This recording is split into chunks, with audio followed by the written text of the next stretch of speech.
Kini Radio Mesra Anda bisa nikmati melalui layanan audio streaming di www.radiomesra.com. www.radiomesra.com hadir dengan update informasi terkini seputar Parepare dan info lainnya. www.radiomesra.com, infonya ada, entertainnya juga. 102,8 FM Insan Mesra dimanapun Anda berada, seperti yang telah kita informasikan dari kemarin dan pagi tadi, bahwa hari ini akan bersama kembali di dialog interaktif kita di Ospek, obrolan seputar pendidikan. Dan memang ada hal yang selalu ingin kita sampaikan di setiap bulannya, di minggu kedua setiap hari Kamis. Ada Bang Rama yang selalu siap bersama kita dengan narasumber-narasumber yang kompeten. Kita langsung persilakan Bang Rama, silakan. Ya, terima kasih Bang Dimas. Assalamualaikum warahmatullahi wabarakatuh. Waalaikumsalam warahmatullahi wabarakatuh. Insan Mesra di mana saja berada, kita bertemu lagi dalam acara dialog pendidikan dengan tema anak-anak di masa pandemi. Terima kasih sekali kehadiran untuk sementara dua narasumber kami. Yang pertama Pak Mulyadi.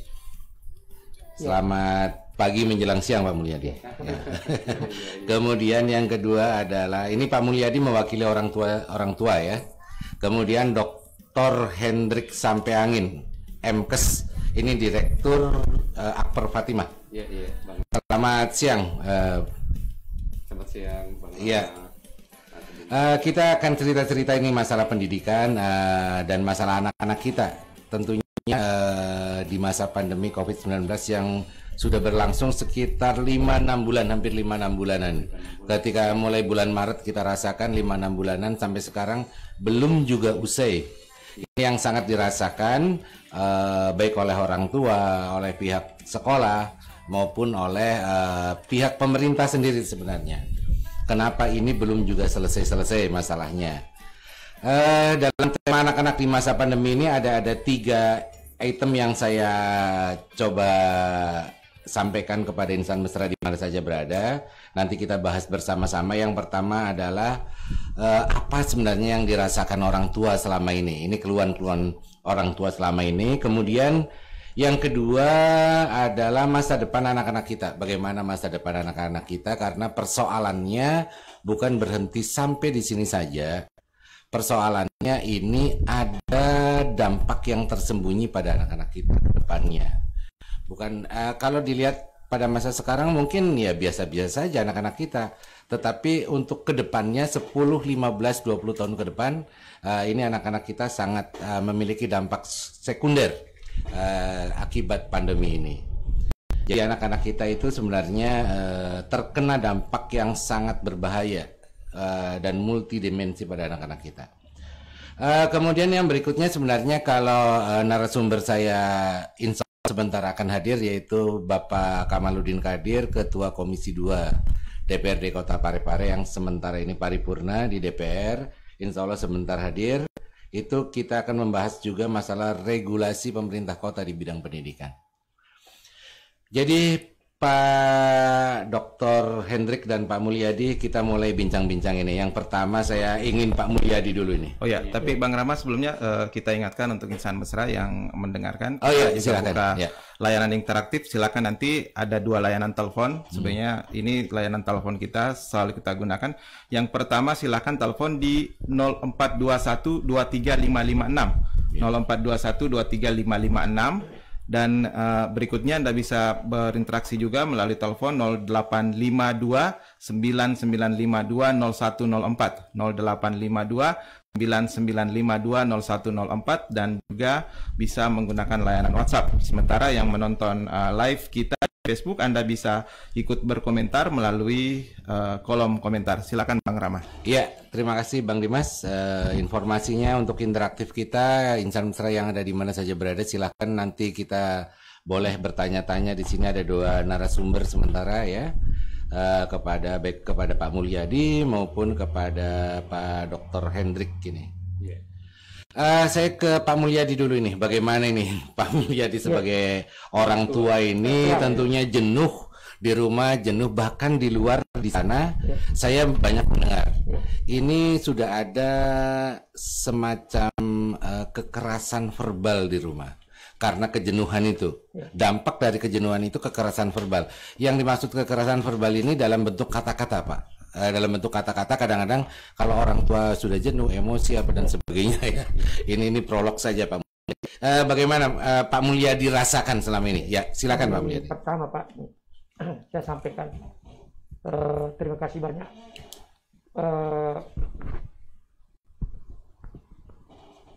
Assalamualaikum warahmatullahi wabarakatuh. Ya, waalaikumsalam. Jadi kami ucapkan terima kasih banyak kepada pihak Radio Mesra karena acara ini sudah lama kita tunggu, sudah lama kita nanti-nantikan terkait anak sekolah ini di masa pandemi. Iya. Ini kita sudah rasakan bahwa selama 6 bulan, kurang lebih 6 bulan, anak-anak masih belajar di rumah. Dan terus terang saya sampaikan bahwa hampir 70% ibu-ibu atau orang tua siswa itu sudah jenuh, sudah bosan adanya sekolah di rumah ini. Itu mungkin karena orang tua siswa sudah merasakan bahwa betapa betapa perihnya, betapa jatnya yang namanya guru mengajar di sekolah itu dirasakan oleh orang tua siswa di rumah. Yang menjadi problem sekarang, Pak, ini sudah timbul rasa kebosanan, rasa kejenuhan ibu-ibu di rumah. Ibu dan anak-anaknya. Iya, termasuk anak-anak. Sampai termasuk juga guru-guru, saya melihat ini. Tapi sekali sebetulnya ini guru mengajar kembali seperti sedia kala, Pak. Nah, yang kita tidak tahu sampai kapan ini pandemi berlangsung supaya anak-anak ini tidak korban. Korban dalam pendidikan, Pak. Ini yang menjadi yang menjadi rancu, yang menjadi tidak enak terdengar di luar, adanya sorotan-sorotan di tengah masyarakat bahwa adanya COVID-19 ini sehingga anak-anak sekolah di rumah ini menuai pro kontra, Pak, sehingga ada nada-nada sumbang yang terdengar di tengah-tengah masyarakat bahwa terkesan guru ini makan gaji buta. Bayangkan, Pak, kalau tugas-tugas guru yang tadinya di sekolah diambil alih oleh orang tua siswa di rumah. Nah, ini yang menjadi perhatian khusus kita ini, utamanya kepada pemerintah kota. Apakah ada inovasi-inovasi atau inovatif tertentu oleh pemerintah kota, dalam hal ini Bapak Wali Kota melalui Dinas Pendidikan memberikan semacam edukasi bahwa di Parepare mungkin sudah bisa anak-anak disekolahkan dengan tetap menjaga protokol kesehatan, memperketat ini protokol kesehatan. Apakah dengan cara bergelombang, anak-anak sekolah dulu 10 atau 20 siswa, berikutnya digilir lah begitu. Yang jelasnya harus ada inovasi dari pemerintah kota kita ini, apalagi di daerah-daerah lain, Pak, ini mungkin di daerah tetangga sudah dilakukan sekolah tatap muka seperti sedia kala, Pak. Itu saja. Saya ingin menggali lebih dalam. Apa sih persoalannya ada di rumah dengan anak-anak kita yang sudah hampir 6 bulan itu, Pak Mulyadi? Apa persoalannya? Apakah anak ini malas belajar, ataukah cara pendampingannya, ataukah mungkin di situ Pak Mulyadi memang selaku orang tua ini menginginkan sekali pergi ke sekolah anak-anaknya? Iya. Jadi bagaimana? Kalau apa persoalannya? Ya. Persoalan yang ada di keluarganya Bapak? Iya. Persoalan pertama itu tadi, orang tua sudah jenuh. Yang kedua, sekolah di rumah yang diambil alih tugas guru untuk orang tua siswa itu tidak efektif. Itu yang kami lihat, Pak. Tidak efektif. Kenapa? Banyak ibu-ibu mungkin karena sudah jenuh mengurus keperluan rumah tangga, sehingga memberikan tugas ini kepada suaminya. Di sisi lain suaminya mengajarkan salah-salah kepada anaknya. Ini yang kita tidak inginkan, Pak. Bayangkan kalau kita lihat video, Pak, ada video ini beredar, Pak. Bayangkan ada bapak mengganti ibunya tadi mengajar karena mungkin ibunya jenuh, ada dia mengurus lain, sehingga ada pertanyaan anak-anak, Bapak, ada mata pelajaran saya ini, Pak, mau dijawab Dibantu. dibantu jawab. Nah, saya nanya kepada bapaknya, pertanyaan apa nak? Bilang begini Pak, ada pertanyaannya guruku bahwa benda bisa dicairkan. Bapaknya bilang, wah gampang nak, cepat mi tulis. Kalau saya tahu itu, insya Allah aku dapat 100, tulis mi. Benda yang bisa dicairkan, pertama sertifikat tanah, yang kedua BPKB, yang ketiga emas.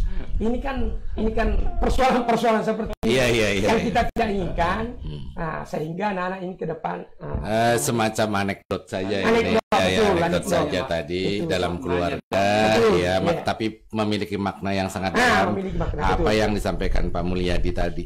Tetapi persoalan dengan akses pendidikan di sini karena anak-anak menggunakan internet dan perangkat-perangkat lainnya, menurut Bapak sebagai orang tua ini kira-kira bagaimana ini?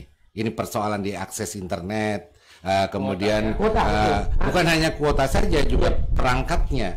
Ada laptopnya mungkin, ada PC-nya mungkin, ada HP-nya mungkin dan sebagainya. Kendala apa ini yang terjadi? Kendalanya begini Pak, kalau melihat seperti itu, mungkin tidak semua orang tua siswa atau siswa memiliki HP Android. Walaupun mungkin 80% atau 85% orang tua atau anak-anak memiliki HP Android, di sisi lain kalau kita melihat itu tidak efektif Pak, sangat tidak efektif. Apalagi ada namanya kuota, pembagian kuota kemarin ini tidak efektif juga, tidak tepat sasaran. Karena kami sekolah hanya pilih-pilih orang tua yang bisa kasihan kuota. Bayangkan kalau ditelepon, Bu, yang ribut, yang bilang-bilang. Cuman kita itu 10 orang dikasih kuota di sekolah, datang Maki. Kalau 40 siswa ini tidak dapat kuota, ini kan tidak adil Pak. Jadi banyak persoalan-persoalan, banyak hal-hal yang kita anggap tidak efisien, adanya anak disekolahkan di rumah Pak. Sebenarnya itu Android itu bukan pembelajaran standar. Bukan pembelajaran standar itu sebenarnya menggunakan laptop atau PC. PC yang portable compact itu menggunakan semacam begini Pak. Itu sebenarnya itu yang standarnya begitu. HP Android itu sebenarnya bukan untuk pembelajaran standar karena kondisi yang ada begitu, jadi itulah yang dipergunakan ya. Jadi itulah tadi keluhan sebagian, belum nanti masih banyak keluhan lain dari Pak Mulyadi. Pak Mulyadi ini masih banyak keluhan lain yang perlu digali lebih banyak. Termasuk apakah ketika anaknya sudah itu pakaiannya, bagaimana pakaiannya anak sekolahnya, apakah anaknya masih olahraga dan sebagainya dan sebagainya. Saya beralih ke Dr. Hendrik. Kami masih juga ya Bang Dimas menerima interaktif di nomor berapa Bang Dimas, diulangi lagi siapa tahu 0421 23556 dan 0852 9952. Anda juga bisa berwhatsappan di nomor itu dan boleh ikut berkomentar melalui akun Facebook Mes Radio Parepare. Silakan. Ya, saya lanjut ke Dr. Hendrik ini karena beliau Direktur Akper Fatimah. Pak Dokter ya. Kalau untuk Pak Dokter ini ada pertanyaan tersendiri, bagaimana ini jangka panjangnya efek sekunder daripada pandemi pada anak-anak. Jadi sekarang yang kita lihat kan banyak orang tua itu menurun pendapatannya, atau bahkan juga ada orang tua yang tidak ada lagi pekerjaannya. Karena PHK apa dan sebagainya. Ini persoalan pada kesejahteraan anak-anak, utamanya pada persoalan gizinya anak-anak. Apalagi pada balita. Ini apakah akan tidak terdampak seperti adanya stunting apa yang saya pernah untuk ke depan? Ini yang saya lihat di sini, anak-anak itu sekarang itu kelihatannya hanya sekedar makan kenyang, tapi persoalan gizinya itu masih jauh dari ini karena dampak dari pandemi, menurunnya pendapatan orang tua dan apa dan sebagainya. Kemudian pada orang-orang yang tidak mampu, katakanlah begitu, akses untuk kesehatan juga agak kurang. Menurut pendapatnya Pak Dr. Hendrik ini, bagaimana ini anak-anak kita ke depan ini bagaimana? Baik kesehatannya, pendidikannya, maupun akses yang lainnya ini. Oke, Bang Rama. Dampaknya ya kira-kira. Terima kasih atas. Apakah ini masker cukup bisa ya? Boleh dilepas ya, boleh. Ya, agak kecil Pak. Iya. Ya, Oke. Ya tentu saya menjawab sesuai dengan konteks yang saya paham dengan Iya, iya. background ilmu saya. Iya, iya. Tentu banyak pendapat sesuai dengan konteks masing-masing. Memang kebetulan background saya dari promosi kesehatan, ya satunya kan dari perawat. Terkait pertanyaan Bang Rama itu bagaimana dampak jangka panjang mungkin ya, Iya. dengan masalah pandemi, tentu kaitannya dengan penurunan income. Iya. Ini tidak main-main ini. Iya. Karena memang tidak kelihatan sekarang. Iya. Tetapi saya khawatir untuk 10-15 tahun ke depan anak-anak kita ini. Iya. Ya, selain pendidikannya kurang, gizinya kurang, anak-anak kita. Iya. Ya, akses kesehatannya juga kurang. Ini yang saya khawatir. Kalau terus berlanjut dan masyarakat tidak disiplin. Iya. Ini yang saya khawatir ini. Jadi ya lanjutkan silakan. Nanti kita akan soal bagaimana pandemi diatasi dan apa hal lainnya. Iya. Tapi ini dampak langsung atau dampak jangka panjang akibat menurunnya pandemi sehingga income menurun, mungkin di PHK atau apa-apa, penggajian juga dikurangi. Dan ujung-ujungnya juga pertama-tama kan nutrisi kan. Ya, nutrisi memang kan fungsi nutrisi itu kan banyak juga. Salah satunya kan daya tahan tubuh dan juga pertumbuhan sel-sel. Nah, tadi kalau soal anak-anak, yang paling berisiko sebetulnya itu bukan anak-anak yang sementara sekolah ini, karena tadi Bang Ram sempat mengatakan stunting, ya itu yang paling rawan sebetulnya adalah yang ibu hamil. Karena ibu hamil yang kekurangan nutrisi itu memang pada akhirnya akan melahirkan bayi yang juga dalam tanda petik tidak normal, walaupun dilihat lengkap mata, kepala, hidung, apa-apa, tapi isinya itu loh di dalam, ya Pak Mulyadi, itu isinya itu yang di dalam itu yang kurang cukup. Kalau misalnya kita ibaratkan komputer atau laptop, itu fitur-fiturnya itu sangat kurang, sehingga nanti dia gampang sakit. Yang gampang sakitnya itu ada 3-4 hal: penyakit stroke, penyakit jantung, diabetes, itu juga kanker. Itu kaitan dengan kurang gizi pada ibu hamil. Bagaimana gizi anak-anak yang sudah PAUD? PAUD itu kan minimal dia sudah 3,5 tahun ya. Ya, itu masih ada karena ada teori yang mengatakan kalau untuk stunting itu memang biasanya sampai 2 tahun. Anak-anak itu yang berisiko. Kalau sudah sampai 2 tahun itu tidak tercukupi itu nutrisinya, maka bisa dikatakan dia sudah susah untuk dirubah selanjutnya.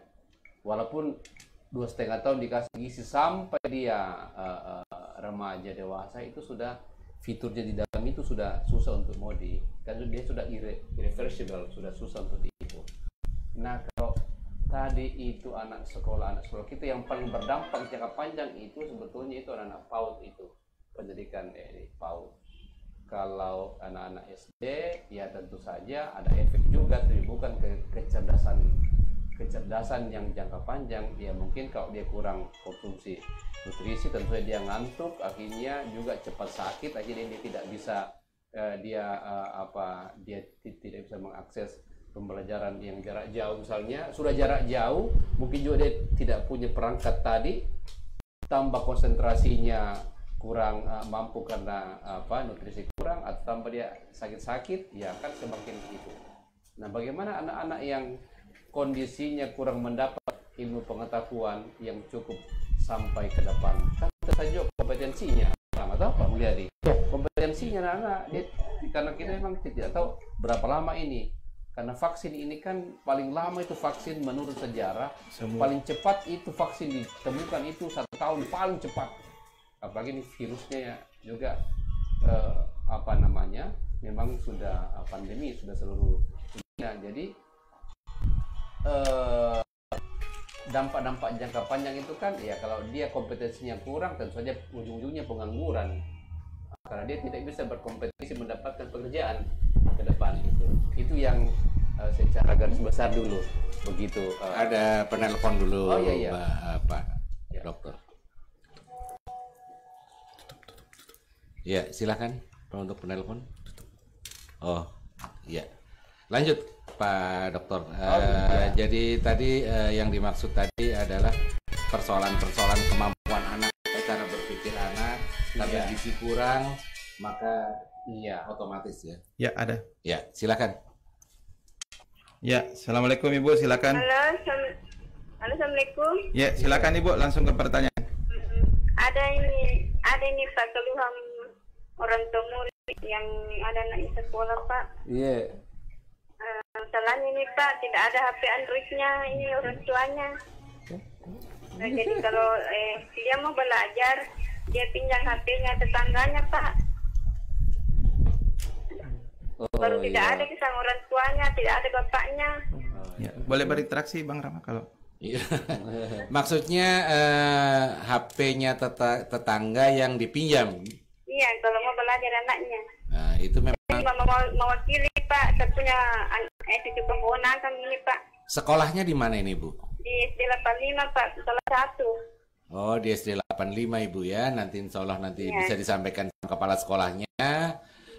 Untuk kepala sekolahnya mungkin bisa memfasilitasi bagaimana caranya dari pihak sekolah, tentunya itu akan difasilitasi. Bu. Tidak ada sama sekali HP-nya Pak. Jadi ini cuma mewakili saya punya HP. Jadi saya telepon Pak, karena saya juga biasa menelpon Radio Mesra. Iya. Saya sering monitor juga Pak. Iya. Oke Ibu, Jadi terima insya kasih. Allah akan difasilitasi Bu ke kepala sekolahnya SD 85. Oh, iya.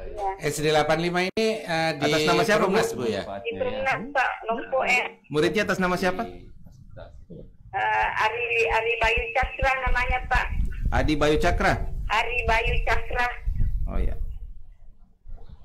Oke. Namanya Ya. itu anak itu. SD 85 Ibu ya? SD 85 Pak, Perumnas. Perumnas ya, yang di belakangnya puskesmas kalau tidak salah itu Bu ya. Pak. Iya. Pak, bagaimana solusinya bisa dapat Nanti disampaikan insya Allah kepada Ya, kepala sudah lama sekolahnya. kita begini Pak, sudah 2 tahun ditinggalkan bapaknya Pak. Oke Bu, makasih ya. Iya Pak. Ya, kita lanjut Pak Dokter. Ini tadi masih persoalan anak-anak tadi yang jangka panjangnya anak-anak kita ini. Saya menjadi semacam resah, resah juga gelisah. Bukan hanya anak-anak tidak sekolah sekarang, tetapi kelihatannya ekonomi kita kan menurun sekarang. Jadi persoalan-persoalan itu apakah tidak berdampak pada anak-anak kita, generasi muda kita ke depan? Ini bagaimana ini, Pak? Iya. Ya. Jadi Bang Rama, Pak Mulyadi, dan Insan Mesra, tentu saja ini ada dampaknya. Tadi saya ungkap bahwa kalau ada dampak jangka pendek kan, begitu. Ada juga jangka menengah dan jangka panjang. Yang jangka pendeknya tadi itu yang diungkap Pak Mulyadi, anak-anak menjadi aspek psikologis kan, mulai bosan juga dia, bosan karena anak-anak itu kan senangnya bermain. Iya. Ada telepon lagi. Oh iya, Pak. silakan. Iya ya. Gitu. Itulah gunanya toh. Iya. Oke. Silakan ya, telepon. Ya, agak jauh dari monitor Pak Umar. Halo. Ya, silakan lah. Assalamualaikum. Waalaikumsalam warahmatullahi Ini wabarakatuh. masih ada dengaran ini soal DWI terkait dengan pendidikan ini Pak, dalam masa pandemi ini. Harapan kita sebenarnya ini ada keseriusan pemerintah sebenarnya dalam penanganan. Saya selaku orang tua pribadi, secara pribadi Pak menilai bahwa ada beberapa hal sebenarnya persoalan yang kita lihat dalam anak kita dalam proses belajar daring ya di masa pandemi. Pertama, ya disiplinnya ini saya lihat kurang ini. Ya, walaupun memang barangkali kita orang tua yang harus terlibat dalam persoalan ini, tapi tentunya ada mengikuti proses belajar mengajar tetap muka semua ya, artinya persoalan disiplinnya Cuman begini juga Pak, saya katakan bahwa pemerintah kurangi dari kebijakan stimulus yang ada dalam masa pandemi ini yang dilontarkan oleh pemerintah pusat. Harapan kami itu yang lebih dulu sebenarnya yang diberikan stimulus adalah pendidikan, Pak. Harapan kami. Kenapa katakan saya pendidikan yang stimulus ini kan karena pandemi ini kan efeknya luar biasa ya kepada anak-anak yang di rumah belajarkan.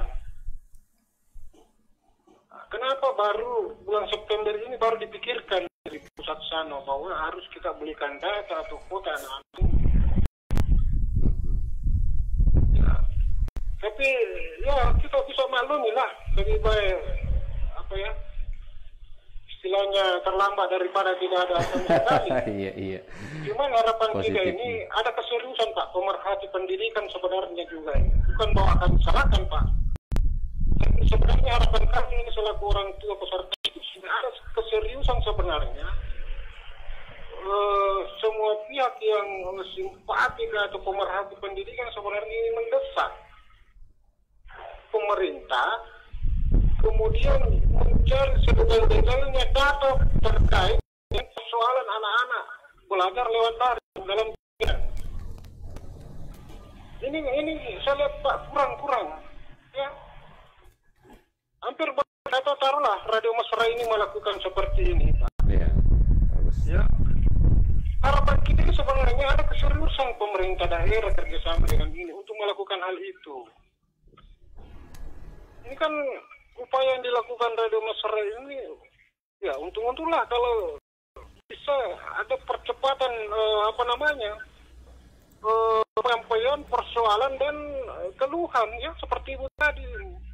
Kalau hanya mau menjembatani dan hanya mau menyimpan dan hanya semacam bahwa kita mendengar masukan ini kan kurang etis kalau menurut saya Pak. Nah, ini yang kita harapkan sebenarnya ini ada keseriusan dalam hal proses belajar mengajar lewat daring ini Pak. Kami terinspirasi ini kasus waktu bom Hiroshima ya Pak.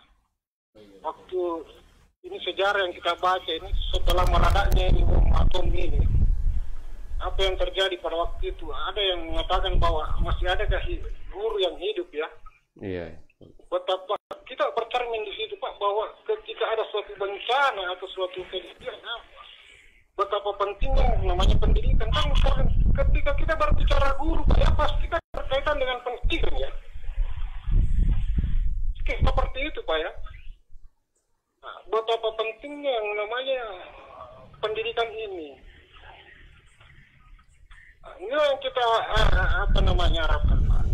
Ada juga kami kurang setuju itu ketika keluhan seperti ini kita langsung juga mengatakan bahwa profesor manapun, ahli dari manapun ini kalau memang persoalan begini, kalau memang aturan mengatakan harus di rumah belajarkan, ya harus di rumah belajar. Harapan kita ini seperti apa yang disampaikan Pak Bunyadi. Harus berpikir dong. Bagaimana inovasi yang sebenarnya yang dilakukan untuk anak-anak ini bisa tetap muka. Apakah dia diberikan aturan bahwa sekian boleh yang masuk dulu atau ini dulu. Ini muncul pertanyaan, kalau kita lihat pare-pare ini Pak, pemikiran kita yang kemarin sudah mendekati sekarang ini luar biasa ini lagi Pak, perkembangan. Jadi kapan ini anak-anak mau tatap muka kalau itu yang jadi alasan? Kemarin saya hitung-hitungan dengan persentase Pak, itu sudah 95% lebih itu dari positif, angka kesembuhan dari positif yang ada di Pare-Pare. Sekarang ini kurang lebih 70 Pak, 70%. Artinya betul-betul Pare-Pare lagi ini sudah kelihatan luar biasa lagi positif COVID yang ada ya. Tapi ditambah ada korban jiwa. Ya, jadi kami sudah tangkap maksudnya Pak Umar ya. Pak, kapan ini anak mau dibelajarkan lewat tatap muka? Kalau Ya. menjadi acuan, Pak Umar, lewat dialog pendidikan ini tentu kita akan sharing Pak Umar. Sharing pendapat dan menyuarakan agar pemerintah kota bisa mendengarkan tentunya keluhan-keluhan orang tua Pak. Ya. Tentunya ya harapan kita ini Pak, bagaimana dalam pandemi ini bisa anak-anak dipikirkan ya. Iya, Tentunya ada inovasi lah barangkali. Karena kalau itu mau ditunggu Pak, ya otomatis anak-anak tidak akan terjadi, tidak akan belajar tatap muka kalau begitu Pak. Iya. Apatah lagi apa yang disampaikan Pak Mulyadi Pak, ya karena adanya kejenuhan orang tua, muncullah stigma orang tua, maka guru lah ya jadi disalahkan. Kita tidak bisa pungkiri juga stigma itu terhadap guru. Baik Pak. Mengeluarkan bahasa-bahasa dinilai lah guru itu kurang artinya stigma negatif lah terhadap pendidik itu Pak. Iya, baik Pak Umar, barangkali ya waktunya Pak Umar. Saya kira Ya. Terima kasih sekali Pak Umar ya. Assalamualaikum warahmatullahi wabarakatuh. Waalaikumsalam warahmatullahi. Bagaimana ini tadi menanggapi keluhan tadi Pak Mulyadi nih, orang tua tadi keluhannya Pak Umar tadi keluhannya betul-betul ingin kapan sebenarnya ini bisa. Pendapatnya Pak Mulyadi bagaimana ini pendapatnya? Intinya begini Pak. Jadi kami berkesimpulan Pak bahwa pemerintah kota harus mengambil langkah-langkah, harus punya inovatif untuk segera menyekolahkan anak-anak. Iya. Kita bisa coba 1 minggu kah atau 1 bulan. Kalau memang ini sudah dilakukan, ini belum pernah dilakukan Pak. Belum pernah. Jadi kalau saya, pemerintah kota dengan tackling peduli, ini harus kepedulian pemerintah kota ini betul-betul dijawab oleh keluhan masyarakat tadi. Yang terus terang Pak, kami tidak ingin bahwa gara-gara COVID-19 ini bikin sejarah baru bahwa anak-anak bisa naik kelas tanpa sekolah selama 1 tahun. Ini poin yang sangat perlu dicatat, bahwa kami tidak mau mengukir sejarah khusus untuk Parepare ini bahwa ada anak-anak naik kelas tanpa sekolah selama 1 tahun. Karena yang lulusan kemarin itu mengatakan saya alumni corona. Iya. Alumni corona. Yang baru-barunya. Iya. Ya, telepon lagi Pak Mulyadi. Siap. Ya, kita tunggu. Banyak menarik ini. Iya. Assalamualaikum warahmatullahi wabarakatuh. Selamat. Ya. Jadi begini Pak, saya kira adegum itu mungkin Pak istilahnya ya. Serahkan sesuatu sama, apabila menyerahkan sesuatu urusan pada yang bukan ahlinya, maka tunggu kehancurannya. Kalau nggak salah seperti itu. Maaf, dengan Pak siapa? Dengan Pak Acing Pak. Oh, Pak Acing yang tinggal di Lasinrang kah? Iya. Oh, silakan Pak Acing. Ya. Iya. Nah, kita tahu bahwa guru itu adalah sebuah profesi Pak Bang Rama. Iya. Yang paham tentang seluk beluk dunia pendidikan, bagaimana cara mengajar, bagaimana tingkat penerimaan anak didik, bagaimana dengan kapan waktunya anak-anak itu harus diajar, paham dari mulai A sampai Z soal pendidikan. Nah, ketika profesi ini diambil alih oleh orang tua, ini kan luar biasa Pak. Maka tunggu kehancurannya kalau menurut saya, kalau seperti adegum tadi. Kenapa? Karena yang notabene background orang tua tidak dalam profesi pendidik, yang harus mengajar seorang anak. Artinya orang tua tidak dibekali ilmu pedagogik. Betul. Kira-kira begitu ya, Pak Acing? Ya. Begitu Pak Bang Dharma. Nah, saya melihat begini Pak. Ini orang tua kan sangat emosional dalam mengajar seorang anak, sehingga khawatirnya mental anak itu rusak karena persoalan seperti itu dipaksakan untuk untuk mengetahui itu pelajaran, tapi dengan metode transformasi yang tidak profesional, gitu Pak Bang. Nah, ini yang Oh ya, terputus Pak Acing di Lasinrang. Kepada Pak Dr. Hendrik ini, tadi ada orang tua juga sudah mulai nih, banyak orang tua karena jenuh emosional. Kemudian mungkin terjadi kekerasan verbal dan fisik di rumah. Pak Dokter. Menurut pandangannya Pak Dokter bagaimana ini? Ya, saya kira itu benar ya, karena kan saya juga sendiri alami bahwa kadang-kadang kalau waktu kita butuh aktivitas padat, lalu banyak keluhan-keluhan, minta ini minta itu, lalu apa-apa, kadang kita juga memang menjadi kadang lupa diri, akhirnya membentak atau apa. Nah itu memang hal yang saya kira orang mengalami saat ini. Iya, wajar ya, artinya wajar terjadi. Sudah itu konsekuensi memang, karena ini kan kita istilahnya dalam masa berbahaya, masa pandemi ini kan masa berbahaya. Kita ini kan berperang sebetulnya ya, berperang melawan makhluk halus kan, yang kita tidak lihat. Kalau tentara itu kan kita bisa lihat, tapi ini makhluk halus kita tidak bisa lihat. Mungkin saat ini ada di depan kita, ada di tangan kita, tapi kita tidak lihat. Itu membahayakan. Sehingga memang dibuatlah protokol supaya yang hanya zona orange, zona kuning dan zona hijau boleh. Karena teori penularannya adalah kalau ada satu yang sudah positif swabnya, berarti kemungkinan 100 yang sudah tertular kemungkinan pada hari itu. Nah kan saat ini Parepare ini kan kembali zona merah karena kata kemarin itu di Parepare sudah, kalau tidak salah itu 160 yang sudah positif, yang sudah yang sudah 120 yang sembuh, lalu ada 4 yang meninggal memang, ada 36 yang masih lagi dirawat, 120 yang sembuh dari 160 kasus. Berarti itu kan resiko penularan dengan kota Parepare yang kecil padat ini dan mobilitas tinggi itu memang sangat tinggi. Itulah sebabnya pemerintah sampai saat ini di kota Parepare ini belum mengizinkan. Tapi saya beberapa hari yang lalu dari Toraja saya lihat mereka di bagian-bagian desa pegunungan sudah mulai tatap muka. Di Pindrang juga 1 minggu yang lalu saya datang dekat Supa itu orang Tapi untuk mengendalikan COVID di Parepare ini apakah tidak dibutuhkan tracking, kemudian tes swab secara massal untuk masyarakat? Karena mungkin semakin banyak dilakukan tes swab ke masyarakat semakin banyak, semakin banyak mungkin. Pasti itu lebih akan efektif, efisien, tapi kan dana lagi.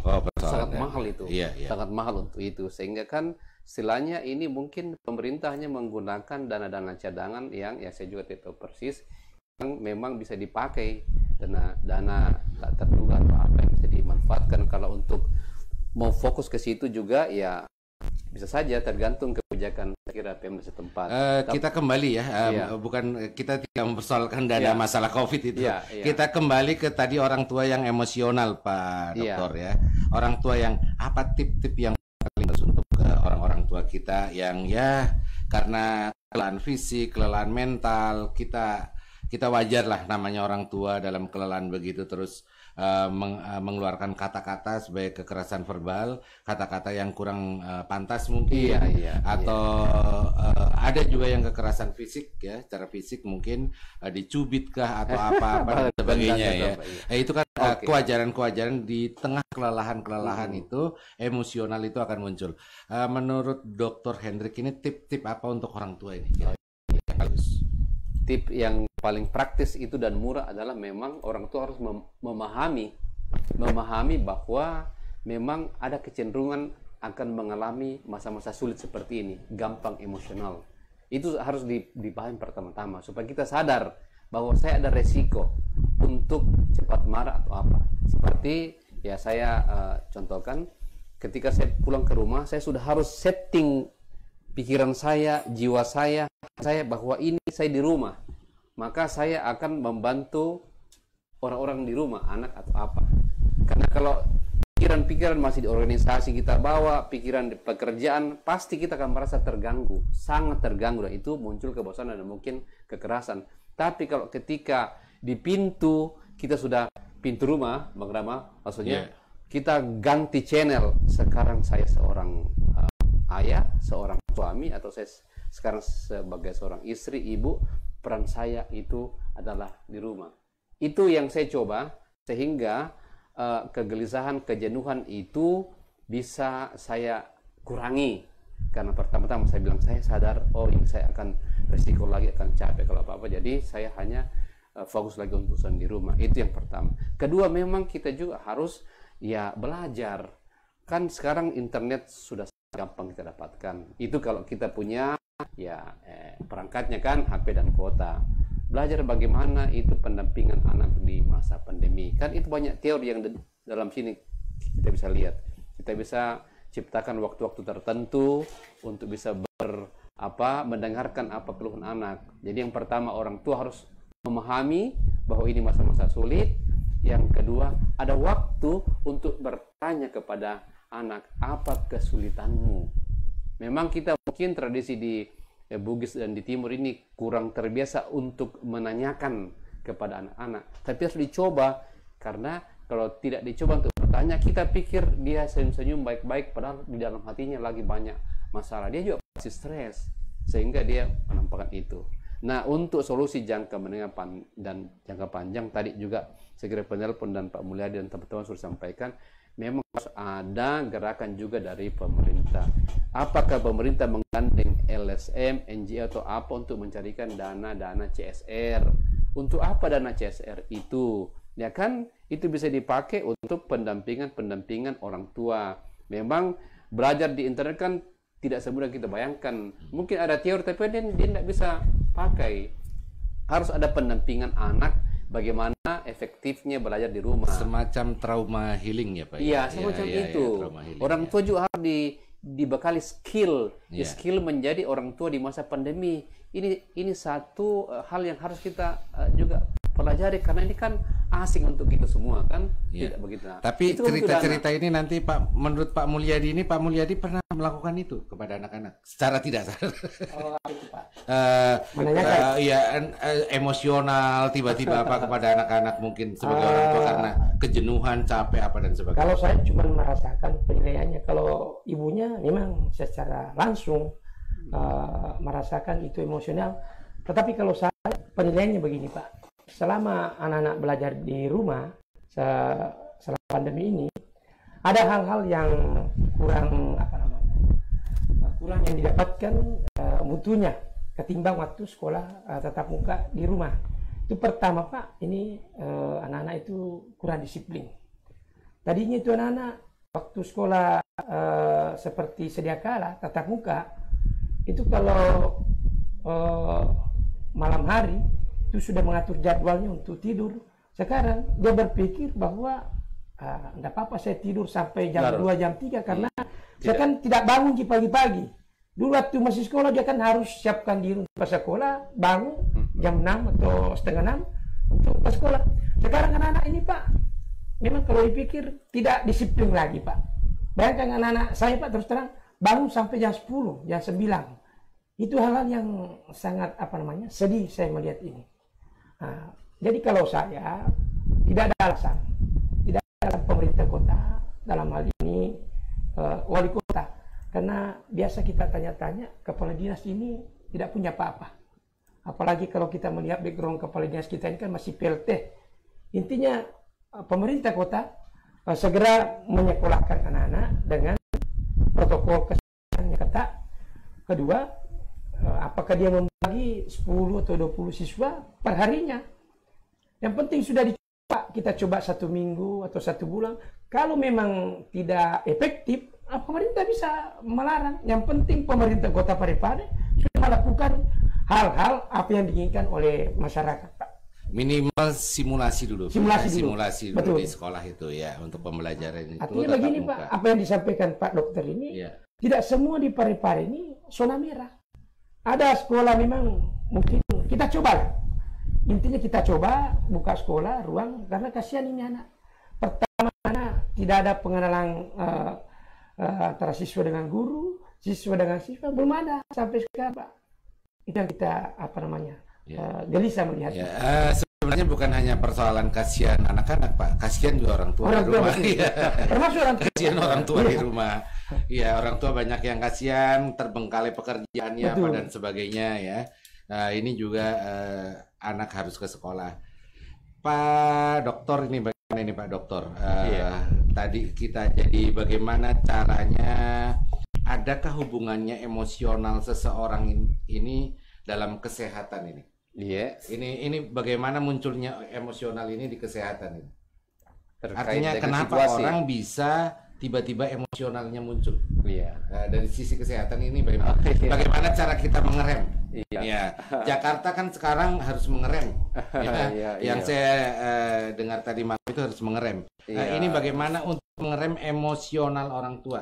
Iya. Jadi iya. saudara saya di sana Pak Acin ini bisa mengerem Pak Acin bisa mengerem emosionalnya ketika berhadapan dengan anak yang mungkin anak-anak ini main satu harian, mau belajar, disuruh belajar tidak mau dan sebagainya. Ada mungkin sisi lain yang Pak Dokter sampaikan, emosional ya. Iya, baik. Karena memang itu memang menjadi berkembang ya, tadi ungkapan dari Pak Mulyadi itu memang sudah mewakili saya kira apa yang dirasakan orang tua. Kejenuhan tentu membuat orang emosional. Kenapa orang bisa emosional? Mudah membentak, mudah memukul, mencubit atau macam-macam kan gitu. Nah, teori singkatnya kan orang itu gampang marah ketika dia kekurangan energi. Iya, kan capek. Kalau orang capek itu artinya energinya sudah kurang. Kalau orang kurang energi, maka dia gampang emosional. Iya, jadi bagaimana mencegah, mengerem itu ya itu tadi. Bagaimana tadi itu perlu pendampingan memang sehingga kita tahu bagaimana itu memanage kita punya energi. Kan seperti ini, maaf. Kalau seorang guru melihat anak-anak itu masih istilahnya salah-salah dia buat ketika pagi-pagi kalau di sekolah dulu, kan dia masih bisa paham itu. Tapi kalau hal yang sama dia lakukan anak-anak pada siang-siang jam 2, jam 1, cepat itu marah guru.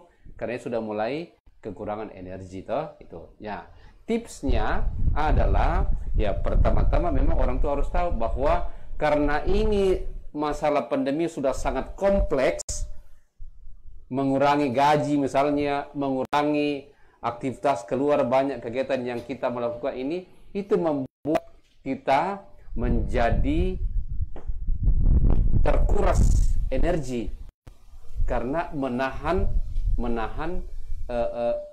permasalahan, menahan emosi, melihat itu akhirnya kita punya energi. Itu yang pertama, harus kita paham bahwa saya ini akan cenderung menjadi emosi karena situasi ini. Itu yang pertama. Karena kalau dia sudah pahami, maka dia pasti hati-hati. Sehingga yang langkah kedua adalah dia mengatur mami dirinya itu. Bagaimana saya atur sehingga tidak gampang untuk emosional. Apakah jam tidurnya jangan dia begadang orang tua atau dia sudah tiap malam merencanakan saya Bang Rama, Pak Mulyadi, saya begini catatan harian. Oh, ini saya buat di kantor, saya belah kiri. Di rumah saya buat begini. Di rumah itu apa saya buat? Semua hal-hal yang menggembirakan. Nah, ini mungkin agak susah karena memang harus buat ini. Tapi paling tidak yang pertama tips mengerem emosi itu pertama kita paham. Ini pasti gampang emosi saya karena situasi begini. Nah, yang kedua kita harus buat cara. Bagaimana cara mengeremnya itu mengurangi begadang misalnya begitu. Yang kedua tidur secukupnya. Cukup ya, itu 7-8 jam begitu supaya kita punya daya tahan kan begitu. Tidur cukup berapa jam? Ya, 7-8 jam. Satu hari ya mungkin 1 jam, malam 6-7 jam.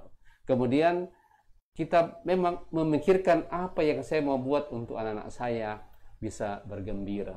Hal yang sederhana saja. Oh, mungkin malam hari Senin saya main general. Mungkin hari Selasa saya main apa begitu. Tentu saja dengan tingkatan umur kan. Kita bermain dengan anak-anak itu kan PAUD dan SMA kan beda. Jadi intinya orang tua menyadari bahwa dia akan rentan untuk emosi karena situasi yang kompleks ini. Yang kedua, beri waktu untuk menggembirakan di rumah. Apa itu ya? Kita pikir bagaimana sih membuat di minimal itu. Sehingga itu kita tidak hanya melihat masalah. Karena kalau kita tidak lihat positifnya, kita tidak membuat planning semua dari bangun pagi sampai tidur, semua masalah yang dilihat. Anak-anak sudah begadang, lambat bangun, tidak mencuci piring, tidak menyapu, tidak mandi, tidak olahraga, tidak, pokoknya serba salah semua. Minta uang lagi, kita juga gaji dikurangi atau bahkan di PHK, kan kompleks sangat itu. Sehingga itu tadi tips praktis itu. Ya, mungkin apa yang disampaikan oleh Pak Dr. Hendrik ini memang agak sulit. Iya.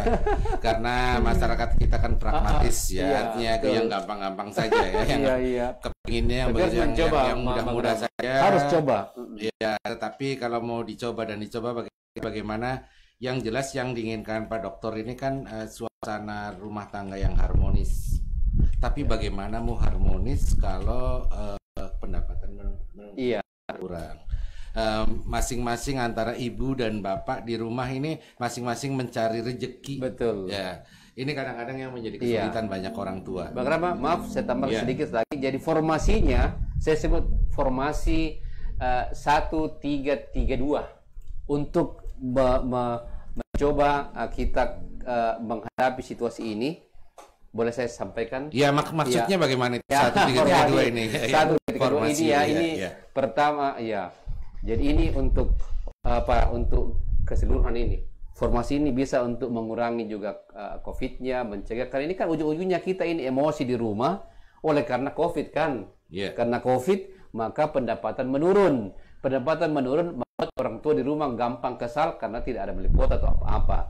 Jadi formasi 1332 ini formasi holistik yang juga berfungsi untuk daya tahan tubuh, juga untuk mengurangi COVID. 1, doa. Nah, ini kita. Ya. Doa itu yang tidak ada mustahil bagi Tuhan. Pendapatan menurun apapun, tapi kalau selalu kita berdoa sesuai tentu dengan agama masing-masing, itu akan saya sangat yakin bahwa itu langkah pertama Tuhan akan membuka jalan. Formasi pertama. Formasi kedua ada 3. Itu formasi utama saya sebutnya itu. Formasi utama itu adalah yaitu tadi masker, jaga jarak, dan apa tadi itu cuci tangan sabun. Ya. Itu untuk pencegahan kita sendiri kan. Sehingga tidak lagi semakin banyak ini. Karena kalau semakin terus menerus ini pandemi akan semakin juga begitu dampaknya. Jadi harus juga kita bagaimana sehingga itu bisa berkurang. Formasi berikutnya ketiga adalah formasi tambahan. Itu pemikiran saya. Apa itu tambahan tadi? Olahraga cukup, istirahat cukup, kemudian juga nutrisi yang cukup. Ya tentu cukup ini artinya dengan pendapatan yang sederhana, karena katakanlah di PHK dan apa, tidak bisa makan daging ikan, ya tempe tahu kan itu juga sudah protein.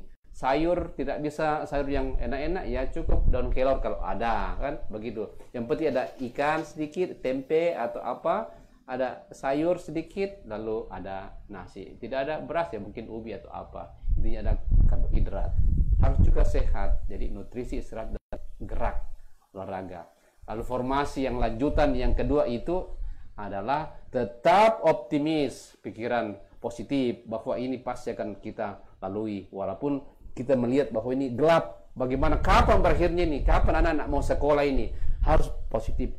Kasih yakinkan anak-anak, sabar istri, sabar suami, pasti akan berakhir ini.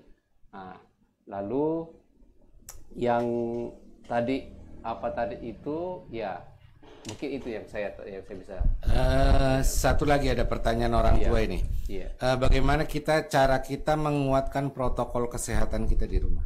Nah itu di dalam rumah tangga dalam ini. Rumah ya. Baik, itu tadi sebetulnya kan tidak semua orang mampu membeli itu tanpa galon untuk cuci tangan. Iya. Tidak semua orang mampu. Tidak semua orang mampu menyiapkan sabun. Oh begitu. Yang bagusnya memang adalah setiap rumah-rumah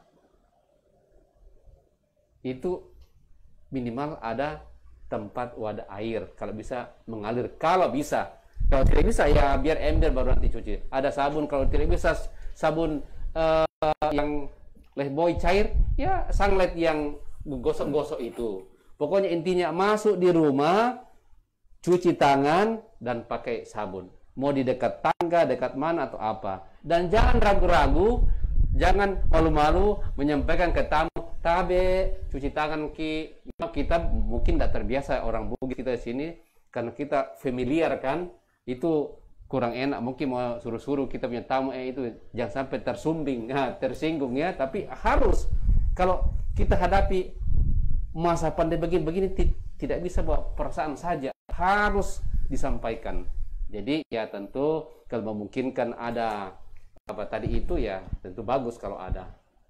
Berarti kita kembali ke zaman dulu sebenarnya ya, orang-orang tua kita dulu yang dulu Iya, itu kearifan lokal. itu ada disiapkan itu apa kayak- semacam tempat cuci di Iya, yang luar, sele itu, iya. cuci kaki, cuci tangan tangan. sebelum naik ke rumah. Iya.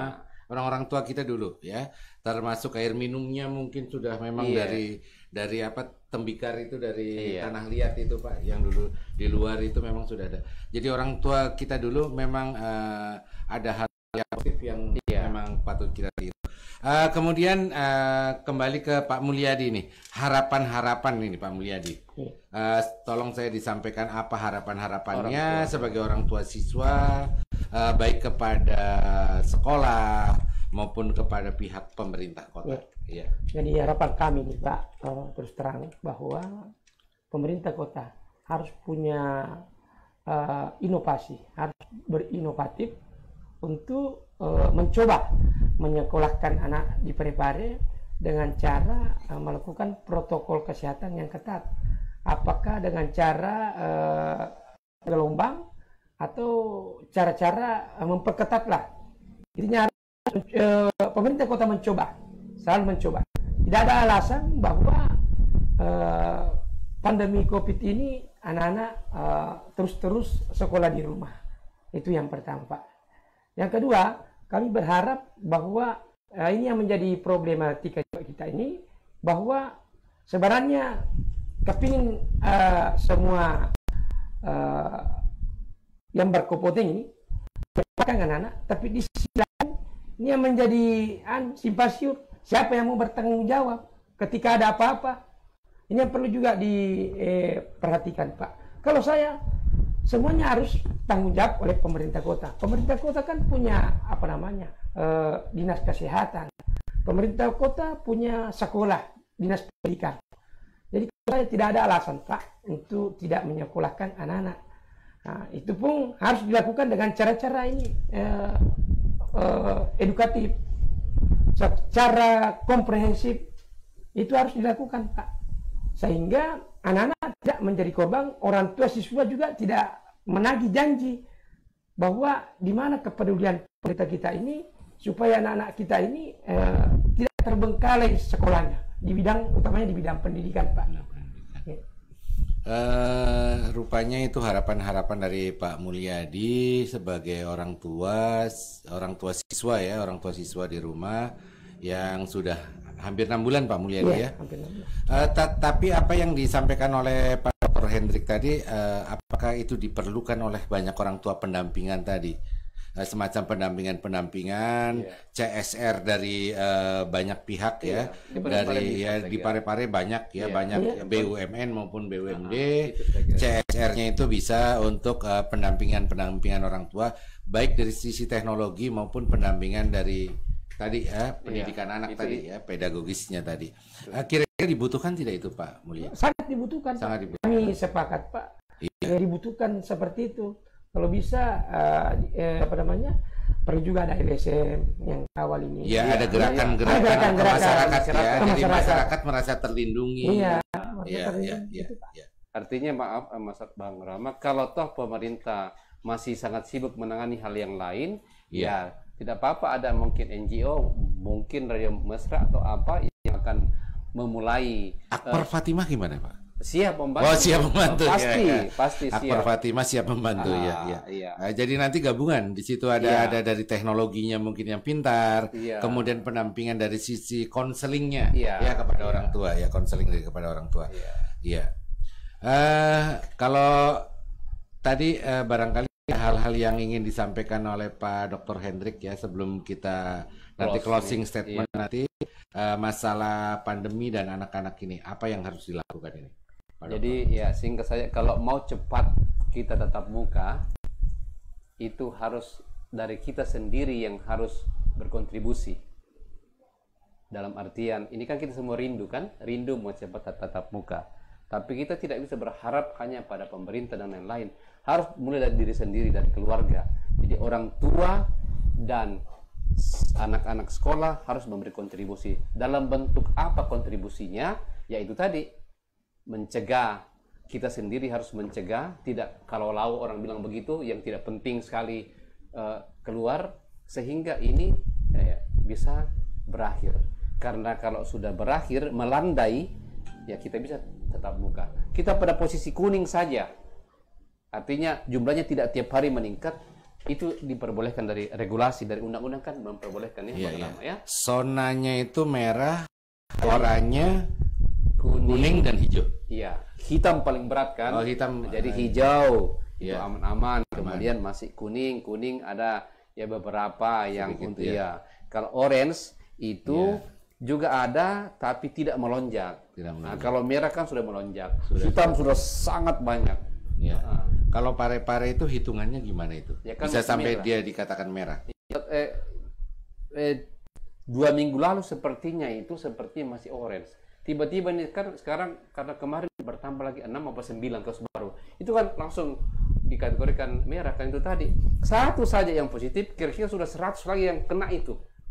Hanya kan dia belum muncul itu karena daya tahannya itu. Jadi kalau kita ingin mau cepat sekolah tatap muka, pertama-tama kontribusi kita harus juga. Jadi jangan hanya berharap ke pemerintah, ke mana-mana, tetapi dari diri sendiri memberi diri untuk bisa melandaikan ini pandemi.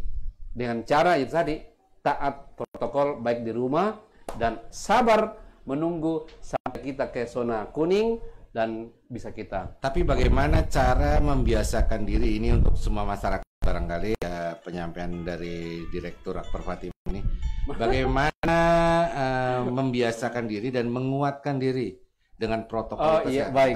Itu yang saya melihat itu bagaimana caranya? Iya. Bagaimana caranya? Kalau untuk kita itu berat kalau hanya kita ngomong begini. Harus kita pakai tokoh Bang Rama. Tokoh agama dan tokoh adat saya di sini kuat pengaruhnya. Jadi kalau di mana-mana, di masjid, di gereja, di vihara orang ngomong soal itu sejalan dengan pemerintah, itu akan lebih cepat masuk begitu. Jadi tentu ya ini untuk sounding ke para tokoh-tokoh agama dan tokoh-tokoh pemerintah, tokoh-tokoh adat kalau ada di sini atau tokoh-tokoh baik di partai atau dimanapun.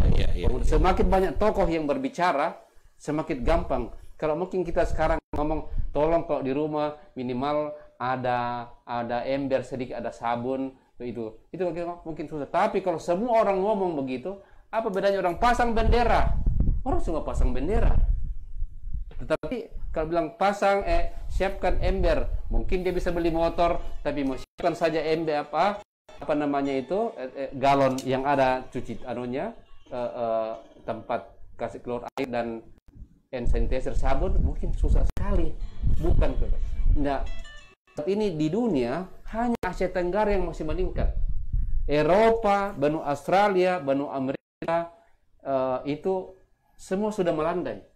Mulai melandai. Asia Tenggara yang belum, termasuk Indonesia. Indonesia menjadi kontributor negara yang paling banyak masih di pegasan mungkin. Ternyata betul karena perilaku. Iya. Perilakunya kita biar sudah tahu, tapi bilang tidak apa-apa Ji, itu orang kok sehat-sehat saja, karena dia enggak lihat. Ya, barangkali untuk closing statement dari tadi harapan-harapan dari orang tua tadi sudah, sekarang dari Pak Dokter ini. Ya, harapannya ke depan ini kira-kira. Bang Rama, Bapak-bapak, sebelumnya ini ada WhatsApp dari Pak Kamaludin. Assalamualaikum. Sementara ini rapat belum selesai, jadi minta maaf sekali lagi untuk teman-teman yang ada di studio, mungkin lain waktu bisa berkesempatan hadir. Iya, permohonan maaf. Iya. Oke, silakan. Pak Dokter ya, silakan. Harapan-harapannya. Tadi Pak Mulyadi sebagai orang sudah, sekarang closing statement Bapak. Silakan. Harapan saya yaitu adanya inisiatif dari Pemda atau dari NGO untuk memulai itu menggalang dana untuk mulai pendampingan kepada keluarga itu, sehingga itu kita cepat melandai dan akhir kata sangat yakin Parepare itu adalah kota di mana orang-orangnya berpikiran positif, dan kita aminkan bahwa tidak lama lagi kita akan ke zona kuning atau hijau. Ya. Terima kasih Pak Mulyadi, terima kasih yang terhingga kepada Dr. Hendrik juga atas kesempatannya untuk hadir pada acara dialog pendidikan yang pada hari ini kita angkat tema anak-anak di masa pandemi COVID-19. Silahkan Bang Dimas untuk menutupnya. Ya. Baik, terima kasih Bang Rahmat, terima kasih Dr. Hendrik, terima kasih Pak Mulyadi untuk hadir bersama kita di Dialog Ospek, obrolan seputar pendidikan dengan tema anak-anak di masa pandemi. Insan Mesra yang sudah turut bergabung juga, terima kasih. Yang tidak sempat untuk bergabung, kita minta maaf karena keterbatasan waktu. Insya Allah kami catatkan bahwa setiap Kamis minggu kedua akan selalu hadir Bang Rahmat dengan tema-tema seputar pendidikan. Sampai di sini, wabillahi taufiq wal hidayah. Wassalamualaikum warahmatullahi wabarakatuh. Perkembangan media informasi semakin cepat, menuntut kami semakin berinovasi dalam hal penyajian konten informasi. Kini Radio Mesra Anda bisa nikmati melalui layanan audio streaming di www.radiomesra.com, www.radiomesra.com, hadir dengan update informasi terkini seputar Parepare dan info lainnya. www.radiomesra.com, infonya ada, entertainnya juga.